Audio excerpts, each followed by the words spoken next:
Something shifted when you watched that last video. Maybe you can't name it yet, but something in your body recognized the truth, and what happens next is the part most people are never told about. There is a version of you that existed last year, and there is the version of you that is here right now. And if you are honest, they are not entirely the same person. Something changed, something shifted, something broke open or broke down or quietly fell away, and you are still trying to figure out what that means.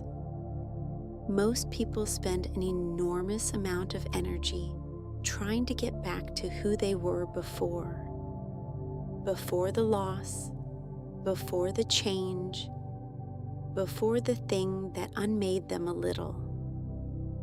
This video is going to tell you why that is the wrong direction entirely. Here's the thing that most personal growth content gets completely backwards. It tells you that the goal is to find yourself, to return to yourself, to reconnect with who you really are. But what if the version of yourself you keep trying to return to was not actually who you were? What if it was who you were performing?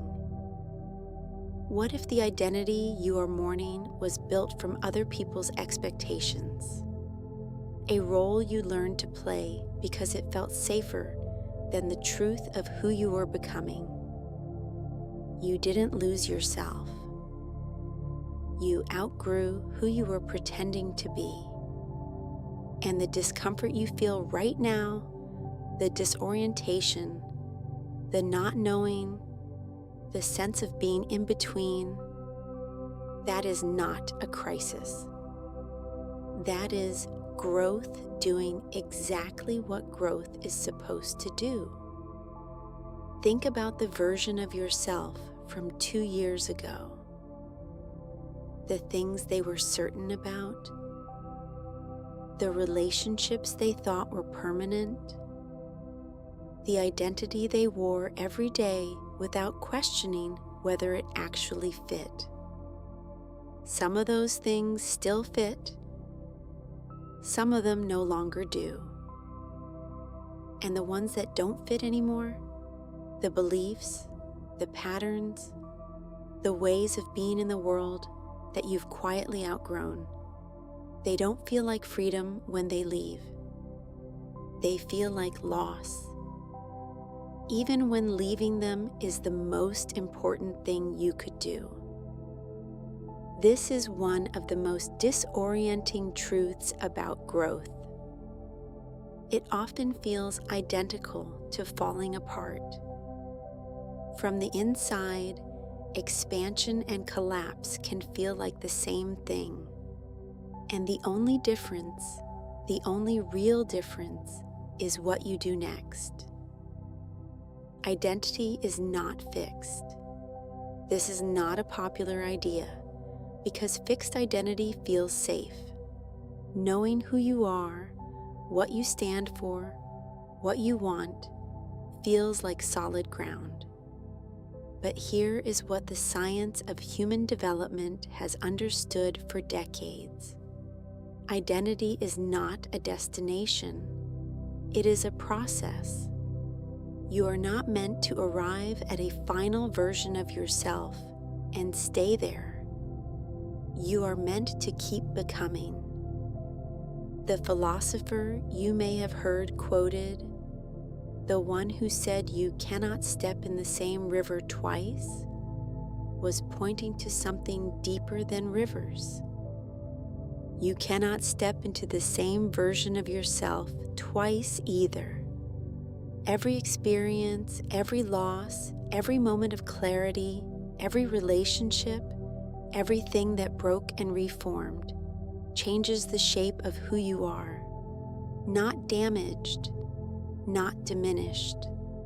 Different, deeper, more real.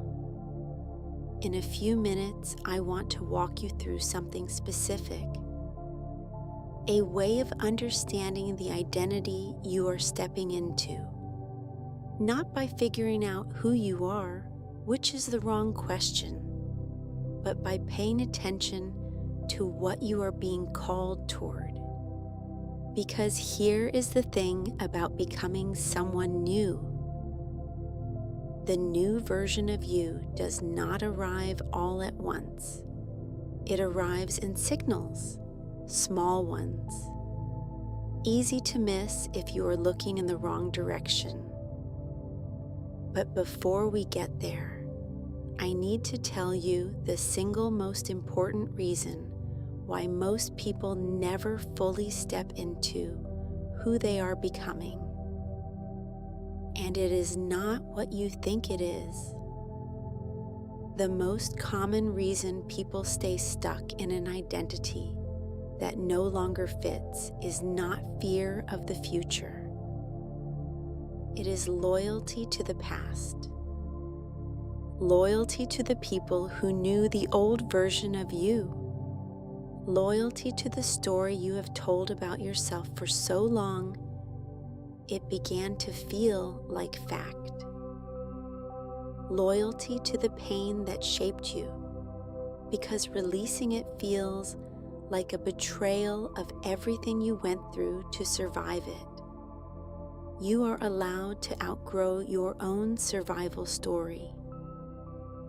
The coping mechanisms that kept you safe when you were younger, the armor, the performance, the smallness, were not character flaws. They were intelligent adaptations. But an adaptation for one environment becomes a limitation in another.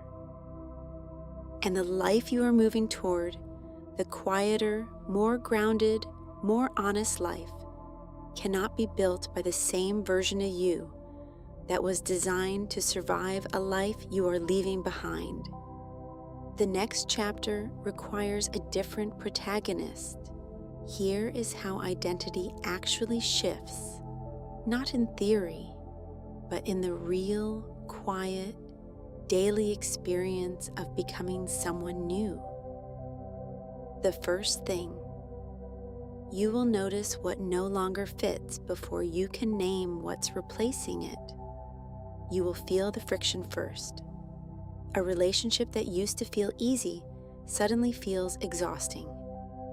A version of yourself you used to perform automatically now requires effort you are not willing to give. This friction is not a warning sign. It is a compass. Pay attention to where you feel the friction. That is the outline of who you are becoming, visible in the negative space of who you are leaving behind. The second thing, the new version of you will feel unfamiliar before it feels like home. This is where most people turn back. They begin to make different choices, to speak more honestly, to hold better boundaries, to stop shrinking themselves for other people's comfort. And it feels wrong. Not morally wrong, just new, unsteady, like wearing a coat that fits but doesn't yet feel broken in. The discomfort of becoming is not evidence that you are making a mistake. It is evidence that you are actually changing.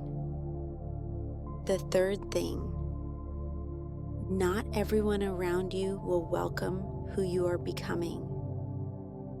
Some people loved the version of you that was easier to manage, more available, more accommodating, less likely to say no, to take up space, to have needs of their own.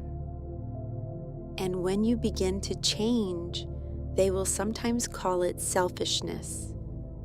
They will call it pride, or coldness, or you being different lately. Let them. Their discomfort with your growth is information about where they are, not evidence of where you should stay. The fourth thing, becoming someone new is not a single event. It is a practice. It happens in 10,000 small choices, most of which feel entirely unremarkable in the moment. The choice to speak honestly when it would be easier to perform. The choice to rest when the old you would have pushed through. The choice to stay in the discomfort of growth instead of retreating into the familiarity of who you used to be. You are building a new person one quiet decision at a time. And most of the time, no one will see it but you. The person you were last year did not fail. They brought you here. Every version of you that had to be survived, that had to be performed, that had to be worn like armor against a world that felt too big or too unsafe, was doing the best it could with what it had. But you have more now. More understanding, more clarity, more willingness to be honest about what you need and who you are. And that means the person you were last year has completed their work. You are allowed to let them rest. You are allowed to step forward, not because you are better than who you were, but because you are ready for what comes next. If this video found you while you are in the middle of becoming, if you are somewhere between who you were and who you are turning into, I made something for you. It's a free guide, 7 days, one simple practice each day designed to help your body feel safe enough to grow and your mind clear enough to begin to see who you are becoming. There is no course attached, no upsell, no complicated system, just something honest, made for exactly this moment in a person's life. The link is in the description. Take it. And if something in this video landed, I want to know. What is one thing you are finally ready to let go of as you step into the next version of yourself? Write it in the comments. You don't have to explain it. Just name it. You are not the person you were last year. Good. That person did what they came to do. Now it is your turn. If this resonated, the next video continues exactly here. Because becoming someone new is not only expansion. Sometimes it is release. Sometimes there are things we have to let go of before we can fully step forward. Things we loved, things we wanted, things we thought would last. The next video is called How to Let Go of Something You Didn't Want to Lose. And if any part of this video made you feel something you couldn't quite name, I think that one is for you. I'll see you there.